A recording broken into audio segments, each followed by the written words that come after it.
ആത്മനമസ്കാരം. ശ്രീമദ് ഭാഗവതം പഞ്ചമസ്കന്ധം അധ്യായം 1. പ്രിയവ്രത മഹാരാജാവിൻ്റെ കർമ്മങ്ങൾ. ശ്ലോകം 1. രാജോവാച, അതായത് പരീക്ഷിത് രാജാവ് ശ്രീ ശുകബ്രഹ്മർഷിയോട് പറയുകയാണ്: പ്രിയവ്രത ഭാഗവത ആത്മാരാമഃ കഥം മുനേ ഗൃഹേ അരമത യത് മൂല യന്മൂലഃ കർമ്മബന്ധഃ പരാഭവഃ. ഇവിടെ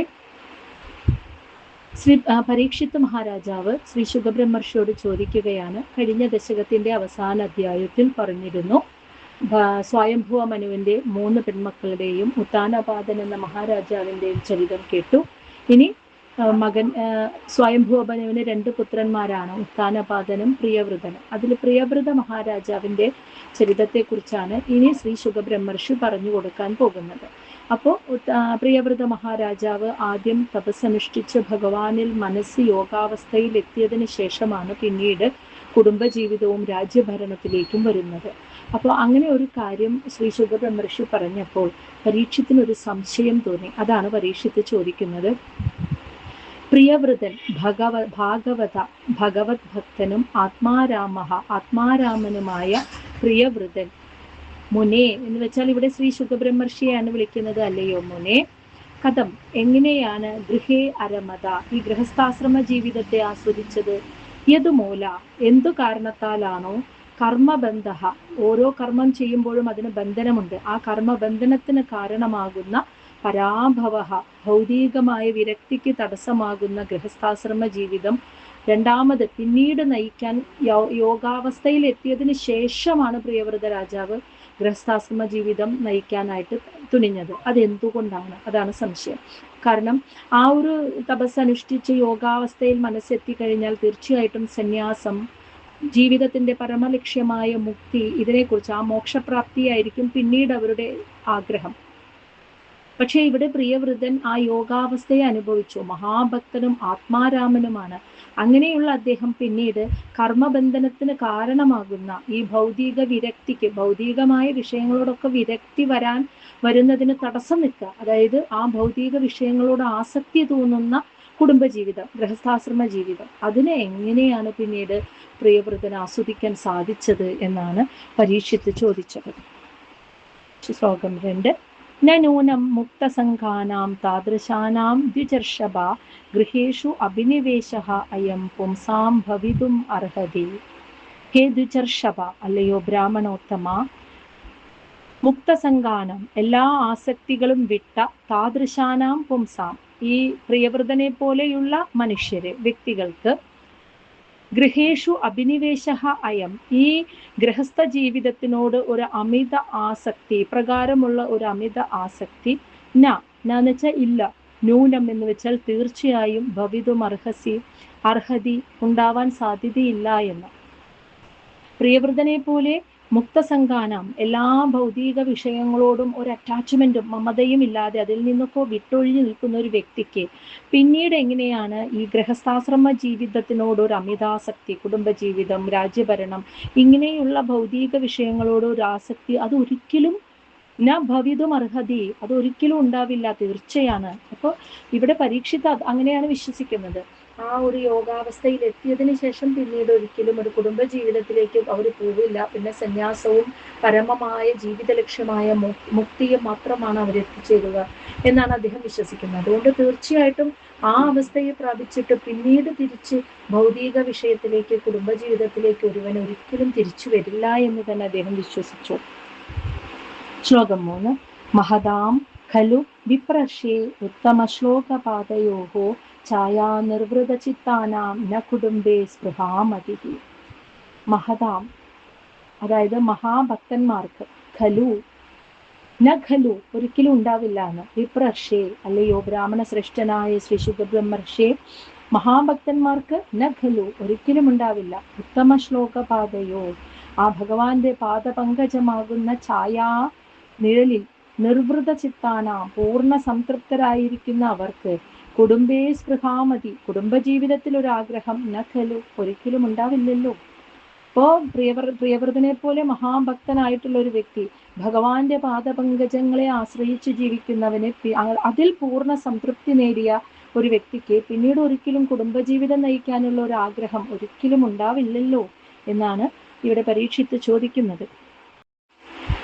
സംശയഃ അയം മഹാൻ ബ്രഹ്മൻ ധാരാഗാരസുധാ ആദിഷു സക്തസ്യ യത് സിദ്ധി അഭൂത് കൃഷ്ണേ ച മതിഹി അച്യുത. ഹേ ബ്രഹ്മൻ, അല്ലയോ ശ്രീ ശുകബ്രഹ്മർഷേ, മഹാൻ സംശയം അയം, എനിക്കൊരു വലിയ സംശയം ഉണ്ടായിരിക്കുകയാണ് ഇപ്പോൾ.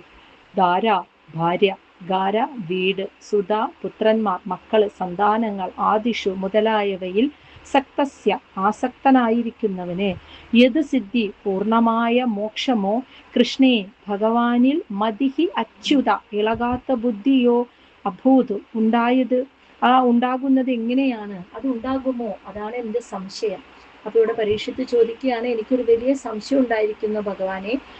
ഒരു ഭാര്യ, മക്കള്, വീട്, സമ്പത്ത്, ഇങ്ങനെയൊക്കെയുള്ള കാര്യങ്ങളിൽ വിഷയാസക്തികളിൽ മുഴുകിയിരിക്കുന്ന ഒരുവനെ ഭഗവാന്റെ തൃപ്പാദങ്ങളിൽ ഇളകാത്തൊരു മനസ്സ്, അതായത് ഭഗവാനിൽ അർപ്പിക്കപ്പെട്ട ഒരു മനസ്സോ, ഇനി പൂർണ്ണമായ ജീവിത ലക്ഷ്യമായ മുക്തിയോ ഒന്നും ഉണ്ടാവില്ലല്ലോ. ഇതൊന്നും ആയിരിക്കില്ല അവർ ആഗ്രഹിക്കുക. അവർക്ക് കുടുംബം, മക്കള്, ഭാര്യ, വീട്, ഓരോരോ ആഗ്രഹങ്ങളായിരിക്കും അവരുടെ മനസ്സിലുണ്ടാവുക. അപ്പോൾ അവരുടെ മനസ്സ് പൂർണ്ണമായും ഭഗവാനിൽ അർപ്പിക്കപ്പെട്ടിരിക്കുന്നു, അങ്ങനെ സംഭവിക്കില്ല. അതുപോലെ തന്നെ പൂർണ്ണമായ മുക്തിയോ മോക്ഷമോ ഒന്നും ഉണ്ടാവില്ല എന്നാണ് ഞാൻ കരുതുന്നത്. ഈ ഒരു വിഷയത്തിൽ എനിക്കൊരു വലിയ ഒരു സംശയം വന്നിരിക്കുന്നു.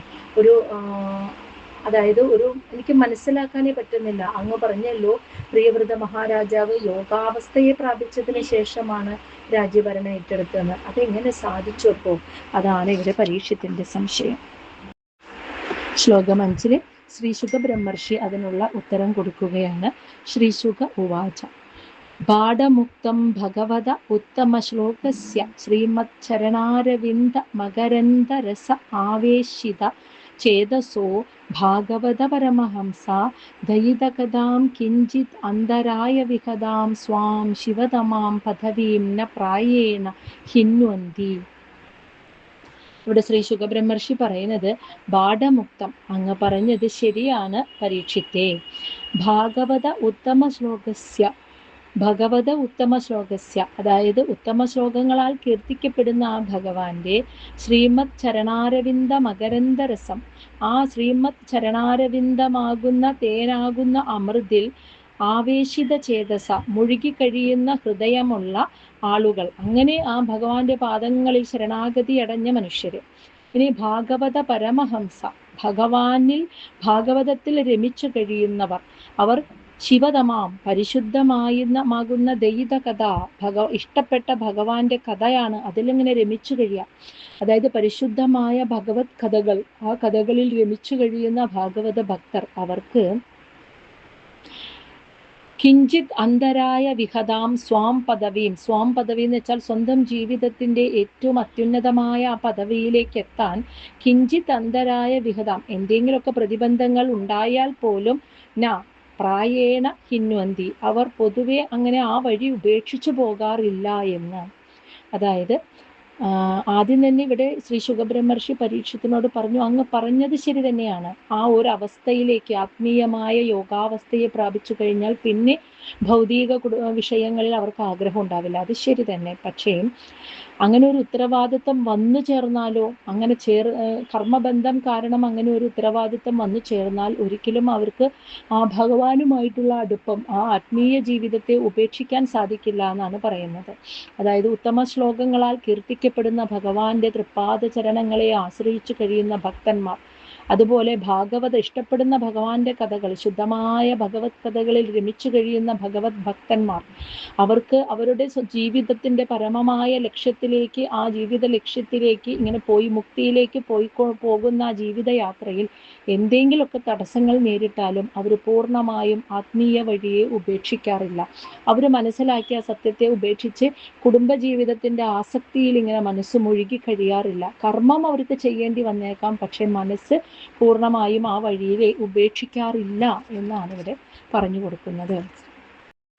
ഇനി ശ്ലോകം 6: യർഹി വാവാഹ രാജൻ स राजपुत्रः प्रियव्रतः परमभागवतो नारदस्य चरणोपसेवया अञ्जसा अवगत परमार्थस तत्त्वो ब्रह्मण सत्रेण दीक्षिष्यमाणो അവനീതലപരിപാലനായ ആംനാദപ്രവരഗുണഗണ ഏകാന്തഭാജനതയാ സ്വപിത്രോ ഉപാമന്ത്രിതോ ഭഗവതി വാസുദേവ ഏവ അവ്യവധാന സമാധിയോഗേന സമാവേശിത സകലകാരകക്രിയാ കലാപോ ന ഏവ അഭ്യനന്ദത് യത് അപി തത് അപ്രത്യാംനാദവ്യം തദധികരണ ആത്മനോ അന്യസ്മാത് അസതഃ അഭി പരാഭവം അന്വീക്ഷമാനഃ.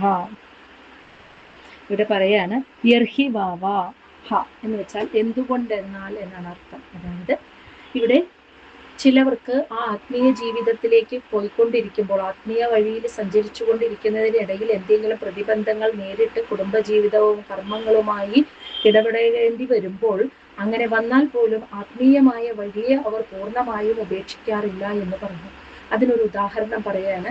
എന്തുകൊണ്ടെന്നാൽ, ഹേ രാജൻ, അല്ലയോ പരീക്ഷിത്തെ, സഹരാജപുത്ര, ആ രാജപുത്രനായ, അതായത് സ്വയംഭൂവമനുവിന്റെ പുത്രനായ പ്രിയവ്രതൻ പരമഭാഗവത ഉത്തമ ഭക്തനാണ്. നാരദസ്യ ചരണോപസേവയ, ഭഗവാൻ നാരദ മഹർഷിയുടെ പാദസേവ ചെയ്തതിലൂടെ അഞ്ജസ, വളരെ എളുപ്പത്തിൽ അദ്ദേഹം അവഗത പരമാർത്ഥസ തത്വവും, ആ പരമാർത്ഥ തത്വം ആത്മജ്ഞാനത്തെ കുറിച്ചുള്ള അവബോധം അദ്ദേഹത്തിന് ഉണ്ടായി. അങ്ങനെ ബ്രഹ്മണ സത്രേന, ആ ആത്മാവിനെ അറിഞ്ഞ് ദീക്ഷിഷ്യമാനഃ, അവനവനെ തന്നെ പൂർണ്ണമായും ആത്മാവിൽ ഭഗവാനിൽ അർപ്പിച്ചുകൊണ്ട് കഴിയവേ സ്വപിത്രോ, അദ്ദേഹത്തിന്റെ പിതാവ് ആംനാദ പ്രവര ഗുണഗണ ഏകാന്ത ഭാജനതയാ, ആംനാദപ്രവര ഗുണഗണം, ശാസ്ത്രങ്ങളിൽ പറഞ്ഞു വെച്ചിരിക്കുന്ന എല്ലാ ശ്രേഷ്ഠ ഗുണങ്ങളോടും കൂടിയ ഒരേ ഒരു വ്യക്തി പിന്നീട് പ്രിയവ്രതനായിരുന്നു. രാജാവാൻ വേണ്ടി ശാസ്ത്രങ്ങളിൽ, വേദങ്ങളിൽ പറഞ്ഞു വെച്ചിരിക്കുന്ന ഗുണഗണങ്ങൾ, ഒരു രാജാവിന് വേണ്ട ഗുണഗണങ്ങൾ എന്തൊക്കെയാണോ അത് അതേപോലെ ഉൾക്കൊണ്ടിരിക്കുന്ന ഒരു വ്യക്തിയാണ് പ്രിയവ്രതൻ. അങ്ങനെയുള്ള പ്രിയവ്രതൻ അവനീതല പരിപാലനായ, ഭൂമിയുടെ സംരക്ഷണം ഏറ്റെടുക്കണമെന്ന് അദ്ദേഹത്തിന്റെ പിതാവായ സ്വയംഭുവ മനു ഉപാമന്ത്രിത നിയോഗിച്ചു.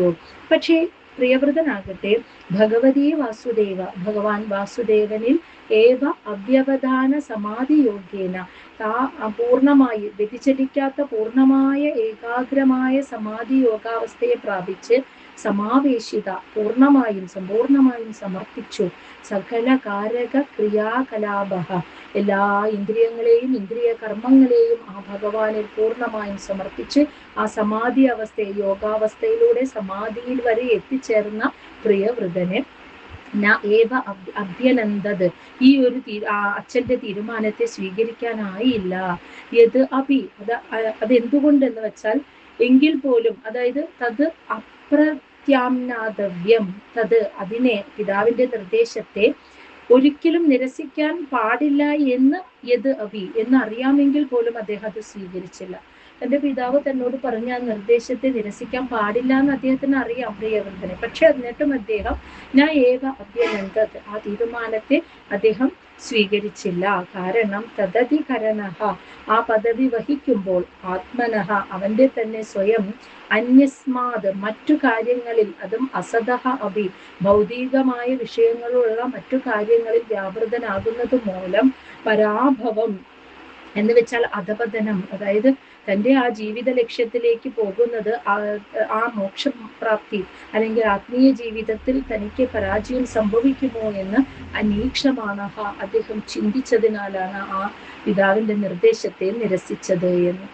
അപ്പോൾ ഇവിടെ ശ്രീ ശുകബ്രഹ്മർഷി പറയാണ്, അല്ലയോ പരീക്ഷിത്തെ, സ്വയംഭൂവ മനുവിന്റെ പുത്രനായ പ്രിയവ്രതൻ പരമഭക്തനാണ്. നാരദ മഹർഷിയുടെ പാദസേവ ചെയ്ത് ആത്മജ്ഞാനമാകുന്ന അവബോധത്തിൽ എത്തിച്ചേർന്നു. അങ്ങനെ ആ ഭഗവാനിൽ സമ്പൂർണമായും സമർപ്പിച്ചു.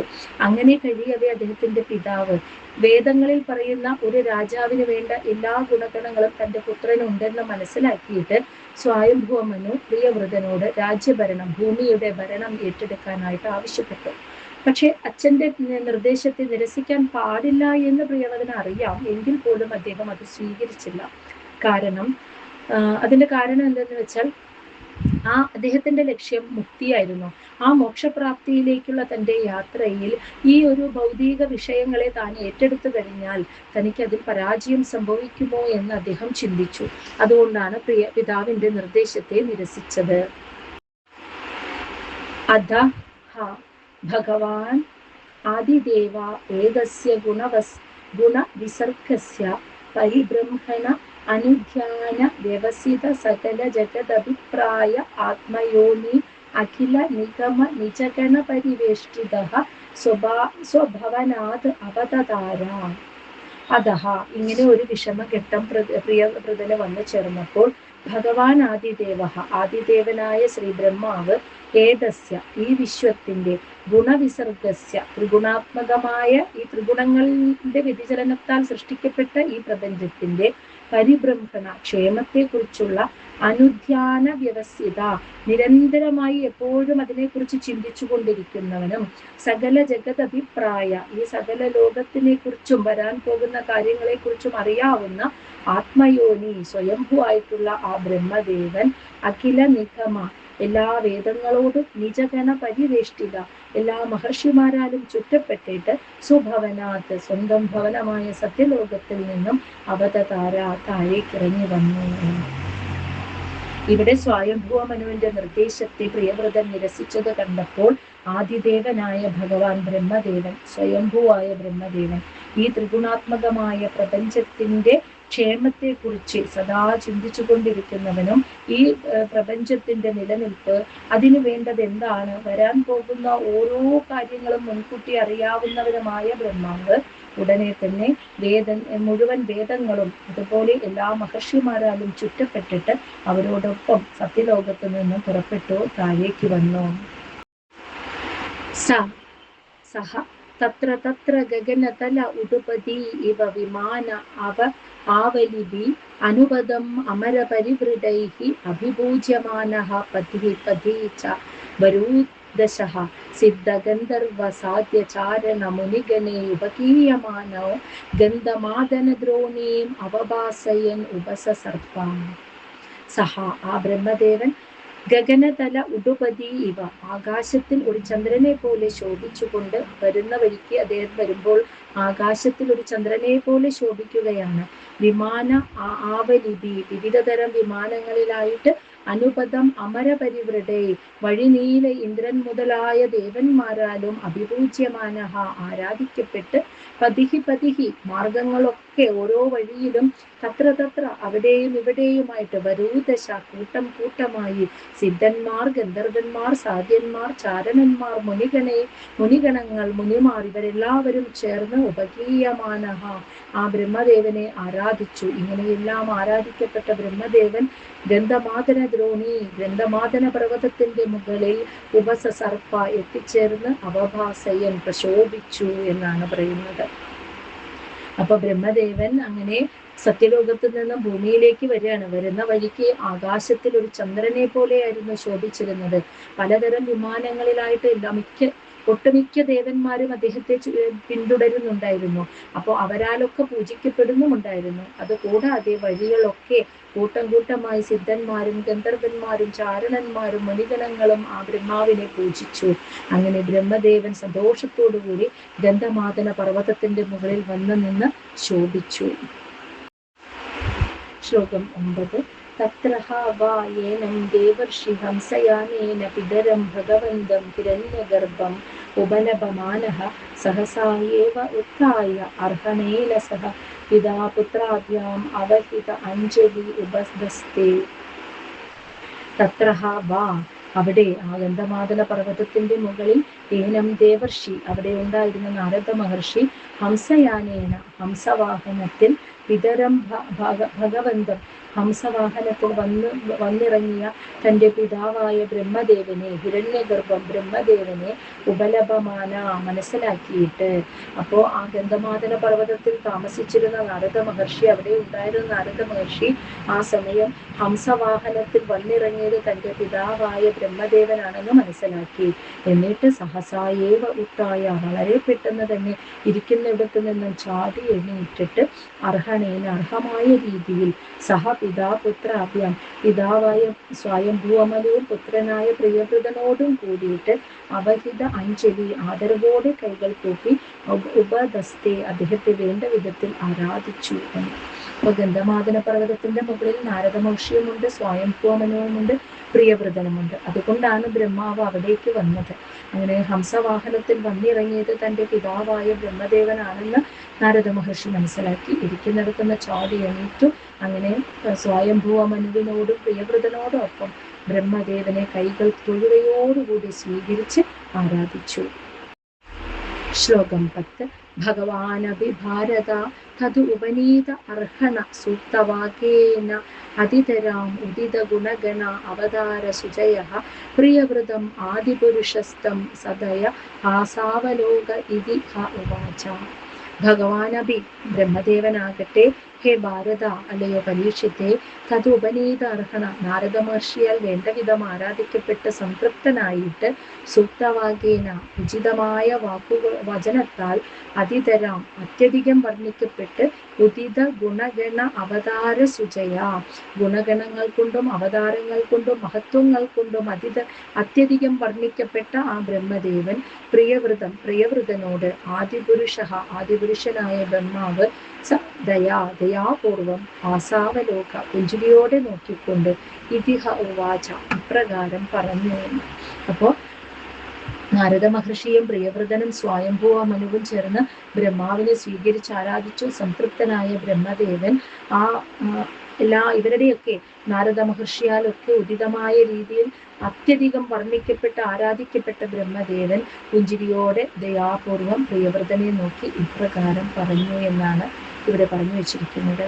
ഇനി ബ്രഹ്മദേവൻ എന്താണ് പ്രിയവ്രതൻ ഉപദേശിച്ചത് എന്ന് നമുക്ക് അടുത്ത ഭാഗത്തിൽ മനസ്സിലാക്കാം.